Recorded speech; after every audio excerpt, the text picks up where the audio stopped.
LTX classes institute పెట్టినప్పటి నుంచి ఎప్పటి వరకు ఎవరూ చూడని అన్ప్రెసిడెంటెడ్ కని విని ఎరుగని ప్రైస్లో ఈ ఆఫర్ మీకు అందిస్తున్నాం. So new batches for UPSC at just 30,000 rupees. 30,000 రూపీస్కి లైఫ్ టైం వ్యాలిడిటీతో మంత్లీ ఈఎంఐ ఆప్షన్తో మనం అందిస్తున్నామంటే మీరు అర్థం చేసుకోండి. This is an unbelievable offer. మీరు ఏ ఇన్స్టిట్యూట్లోనైనా సరే ఎక్కడికైనా వెళ్ళండి, ప్లస్ నా క్లాసెస్ యొక్క క్వాలిటీని సరిచూసుకోండి.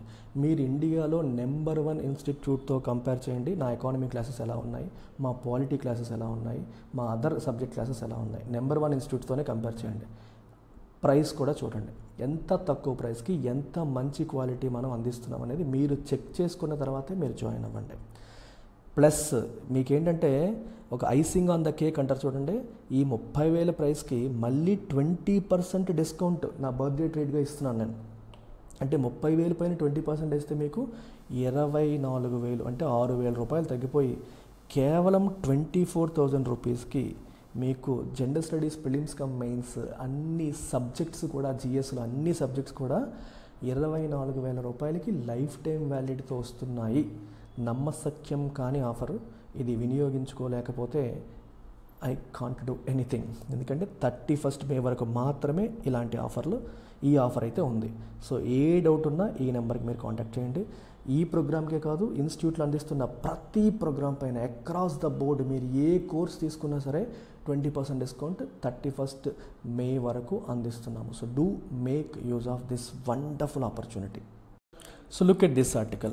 LTCG liability to ease on cost inflation reset. Very interesting article.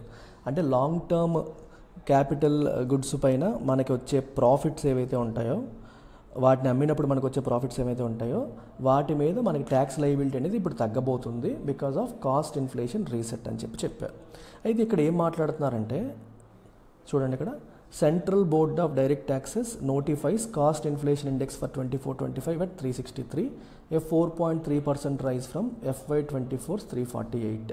So tax liability on the sale or transfer of any capital assets such as land, property, trademarks, patents expected to be lower this year as a result of the reset of CII.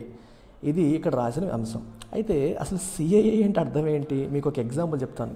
Cost inflation index అని అంటున్నారు. ఇది ఇన్ఫ్లేషనా, ఇండెక్సా, అసలు ఏంటిది?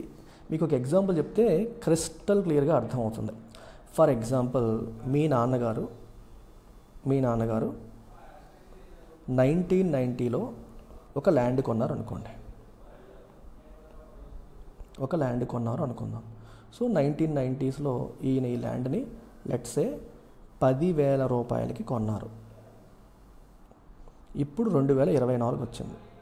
2024లో మీ నాన్నగారు ఇదే ల్యాండ్ని, same piece of land, అదే ల్యాండ్ని 1,00,00,000 రూపాయలకి అమ్మారు అనుకోండి.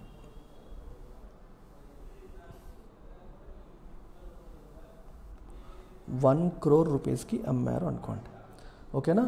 He sold it. So he bought it at 10,000 rupees. Now he sold it at 1,00,00,000 rupees అనుకోండి. అప్పుడు మీ నాన్నగారికి వచ్చే ప్రాఫిట్ ఎంత? 99 lakhs, అంతేనా? 99 lakhs 90,000. 99 lakhs 90,000 మీ నాన్నగారికి వచ్చే ప్రాఫిట్. సో 99 lakhs 90,000 పైన అది ప్రాఫిట్ కాబట్టి దీని మీద ఆయన ట్యాక్స్ కట్టాల్సి ఉంటుంది. దాన్ని ఏమంటాం? క్యాపిటల్ గెయిన్స్ ట్యాక్స్ అంటాం. సో ఆయనకు వచ్చిన గెయిన్స్ ఏవైతే ఉన్నాయో దీని మీద ఆయన కట్టాల్సిన ట్యాక్స్ అది. ఇంతేనా లెక్క? కాదు, ఇలా లెక్కించకూడదు. ఇలా ఎందుకు లెక్కించకూడదంటే, మనం ఇక్కడ కాస్ట్ ప్రైస్ ఏం పెట్టాము? 10,000 రాసాం. 10,000 వేయకూడదు కాస్ట్ ప్రైస్. ఎందుకంటే ఈ 10,000 అనేది ఎప్పుడు 1990స్లో ఉన్న ప్రైస్ అది. కానీ ఇన్ఫ్లేషన్ అనేది ఒకటి ఉంటుంది కదా, నార్మల్గానే బికాజ్ ఆఫ్ ఇన్ఫ్లేషన్ ప్రతి ఒక్క అసెట్ ప్రైస్ కూడా పెరుగుతూ ఉంటుంది కదా. సో గవర్నమెంట్ ఏం చెప్తుందంటే, it allows something called cost inflation indexation చేయడానికి అలో చేస్తుంది. అంటే మార్కెట్లో డిమాండ్ అండ్ సప్లై వల్ల, అంటే మార్కెట్లో ల్యాండ్కి బాగా డిమాండ్ పెరిగి ల్యాండ్ ప్రైసులు పెరుగుతాయి. ఆ పోర్షన్ పక్కన పెడదాం. ఆ పోర్షన్ పక్కన పెట్టేసి జనరల్గా ఇన్ఫ్లేషన్ వల్ల కూడా ప్రతి ఒక్క వస్తువు రేటు పెరుగుతుంది కాబట్టి ల్యాండ్ ప్రైస్ కూడా అప్రిషియేట్ అవుతుంది కదా. ఇన్ఫ్లేషన్ వల్ల పెరిగిందని ప్రాఫిట్ అని ఎందుకు అనుకోవాలి అనే ఉద్దేశంతో గవర్నమెంట్ కాస్ట్ ఇన్ఫ్లేషన్ ఇండెక్స్ తీసుకొచ్చింది. సో దీన్ని బట్టి ఏం చేస్తారంటే ఈ 10,000 రూపాయలు మార్కెట్లో ఉన్న డిమాండ్ అండ్ సప్లై ఫోర్సెస్ ఇవన్నిటిని పక్కన పెట్టి కేవలం కాస్ట్ ఇన్ఫ్లేషన్ ఇండెక్స్ అంటే నార్మల్గా ఇన్ఫ్లేషన్ వల్ల ఎంత పెరిగి ఉంటుంది అని ఎస్టిమేట్ చేస్తారు. లెట్సే అలా ఎస్టిమేట్ చేస్తే ఈ 10,000 రూపాయల యొక్క ల్యాండ్ వాల్యూ 2024కి using cost inflation index let's say 1 lakh వచ్చింది అనుకోండి. అప్పుడు ప్రాఫిట్ క్యాలిక్యులేషన్ ఎలా ఉంటుందంటే ఈ 1 crore లోంచి 1 lakh మైనస్ చేస్తారు. Then it will be 99 lakhs. మీకు ఎగ్జాంపుల్కి ఇప్పుడు 99 lakhs. సో నువ్వు 99 lakhs పైన ట్యాక్స్ కడతావు. ఇంతకుముందు ఎంత కట్టాల్సి వచ్చేది? 99 lakhs 90,000 పైన కట్టాల్సి వచ్చేది. ఇప్పుడు 99 lakhs పైన కడతావు. సరే 90,000 కదా సార్ అనొచ్చు. నేను ఇచ్చిన ఎగ్జాంపుల్ అలా ఉంది అంతే, అది మీరు పట్టించుకోకండి. మీకు ట్యాక్స్ లయబిలిటీ తగ్గిందా లేదని మాత్రమే చూడండి. 100% ట్యాక్స్ లయబిలిటీ తగ్గింది. సో ఆ రోజుకి ఏ ప్రైస్ కొన్నామో ఆ ప్రైస్ని కాస్ట్ ప్రైస్ పెంచి వెయ్యరు. ఆ రోజు ఏ ప్రైస్కి కొన్నా నార్మల్గా ఇన్ఫ్లేషన్లో దాని ప్రైస్ కూడా ఇన్ఫ్లేషన్తో పెరిగి ఒక పర్టికులర్ కాస్ట్కి వస్తుంది కదా. ఆ కాస్ట్ ప్రైస్ ఏ ప్రైస్కి అయితే వస్తుందో దాన్ని కాస్ట్ ప్రైస్ కింద వేస్తారు.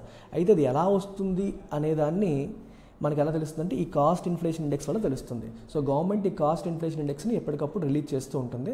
దాన్ని బట్టి ఆ రోజు ఈ ఐటమ్ ఈ రోజుకి ఎంత అవుతుంది అని చెప్తారు. ఆ రోజు ఐటమ్ ఈ రోజుకి ఎంత అవుతుంది అని ఈ కాస్ట్ ఇన్ఫ్లేషన్ ఇండెక్స్ ద్వారా క్యాల్కులేట్ చేస్తారు. మనం అమ్మినప్పుడు ఇలా కాస్ట్ ఇన్ఫ్లేషన్ ఇండెక్స్ ద్వారా క్యాల్కులేట్ చేసిన ప్రైస్ ఏదైతే ఉందో దాన్ని కాస్ట్ ప్రైస్గా భావిస్తారు. ఈ రోజు నువ్వు ఎంత కమ్మావో అది సేల్ ప్రైస్ అవుతుంది. అంటే ఈ రోజుకి అంటే ఇండెక్సేషన్ జరిగిన తర్వాత వచ్చిన ప్రైస్ ప్రజెంట్ కాస్ట్ ప్రైస్, ఈరోజు నువ్వు ఎంత కమ్మావో అది సేల్ ప్రైస్, డిఫరెన్స్ ప్రాఫిట్ మీద గవర్నమెంట్కి ట్యాక్స్ కట్టాలి అంతే. ఈ ఇండెక్సేషన్ ఇండెక్స్ అనేది లేకపోతే కాస్ట్ ఇన్ఫ్లేషన్ ఇండెక్స్ అనేది లేకపోతే మనం అప్పటి ప్రైస్నే వేయాల్సి వచ్చేది. అప్పుడు ఇంకా ఎక్కువ ప్రాఫిట్ మీద కట్టాల్సి వస్తుంది. సో ఇదే పాయింట్ ఇక్కడ రాశారు. కాస్ట్ ఇన్ఫ్లేషన్ ఇండెక్స్ అనేది రీసెట్ చేశారు అని చెప్తున్నారు. 363కి FY24లో 348 ఉంటే ఇప్పుడు 363 అయింది. సో ఇప్పుడు ఎవరైనా సేల్ చేస్తే ఈ ఇండెక్స్ పరంగా క్యాలిక్యులేట్ చేస్తారు. సో మీరు ఎప్పుడో కొన్ని అసెట్ వాల్యూ ఇంకా ఎక్కువలా కనిపిస్తుంది. ఎక్కువలా కనిపించడం వల్ల ఏమవుతుంది? నీ కాస్ట్ ప్రైస్ పెరుగుతుంది. కాస్ట్ ప్రైస్ పెరిగితే ఏమవుతుంది? సేల్ ప్రైస్కి కాస్ట్ ప్రైస్కి మరి డిఫరెన్స్ కదా ప్రాఫిట్, అది తక్కువలా కనిపిస్తుంది. సో దానివల్ల నీకు వచ్చే ప్రాఫిట్ కూడా తక్కువలా కనిపిస్తుంది. కాబట్టి ఆ ప్రాఫిట్ మీద నువ్వు కట్టే ట్యాక్స్ కూడా తగ్గుతుంది. సో ట్యాక్స్ లయబిలిటీ అంటే నువ్వు కట్టాల్సిన ట్యాక్స్ అనేది తగ్గుతుంది. ఇది ఈ ఆర్టికల్ యొక్క కథ. ఇక్కడ నీట్గా డెఫినేషన్ కూడా ఇచ్చారు, మీరు చూడొచ్చు. The CII is a way to calculate inflation, that is an estimated increase in the price of good or service over the years. ఎంత అయి ఉంటుంది దాని price. Indexation is used to adjust the purchase price of an investment to reflect the effect of inflation on it. Inflation impact వల్ల దాని price ఎంత వచ్చిందని చెప్పడం కోసం ఇండెక్సేషన్ చేస్తారు. సో ఏ higher purchase price means lower profits. నీ purchase price ఎక్కువ ఉంటే నీ ప్రాఫిట్స్ తగ్గినట్టు, which effectively means A lower tax. దానివల్ల మీ ట్యాక్స్ తగ్గినట్లు. ఇది సో ట్యాక్సబుల్ ఇన్కమ్ మీద మీకు ఇంపాక్ట్ అనేది వస్తుంది, నీకు ప్రాఫిట్ ట్యాక్స్ లయబిలిటీ అనేది తగ్గుతుంది. ఇదమ్మా ఆర్టికల్ యొక్క కథ. I hope you have understood it in detail. UPSC classes general studies and CSAT ఆఫ్లైన్లో 45,000 రూపాయలకి అందిస్తున్నాం. దానిపైన ఎడిషనల్ 20% ఆఫ్ అంటే 9,000 రూపాయలు తగ్గి మీకు కేవలం 36,000 రూపాయలకి, జాగ్రత్తగా వినండి, 36,000 రూపీస్కి UPSC offline classes with life time వ్యాలిడిటీతో మీకు లభిస్తున్నాయి. GS ప్లస్ CSAT కలిపి ఎక్కడైనా ఇండియా మొత్తంలో ఎక్కడైనా సరే ఇంత తక్కువ ప్రైస్కి ఇంత మంచి క్వాలిటీతో మీకు లభిస్తుందా ఆలోచించండి. 31st May లోపు ఎవరు జాయిన్ అవుతారో వాళ్ళకి మాత్రమే ఇది అందుబాటులో ఉంటుంది. ఈ నెంబర్కి కాంటాక్ట్ చేసి మీరు రావచ్చు. ఇలాంటి అవకాశం కని విని ఎరుగనిది, మళ్ళీ రమ్మన్నా రానిది. దీన్ని వినియోగించుకోలేకపోతే ఐ కాంట్ డూ ఎనీథింగ్. చాలామంది క్లాసెస్ నచ్చి కూడా మేనమేషాలు లెక్కిస్తూ వాయిదాలు వేస్తున్నారు. అలాంటి వాళ్ళ కోసమే నొక్కి చెప్తున్నాను. Do make use of this wonderful offer.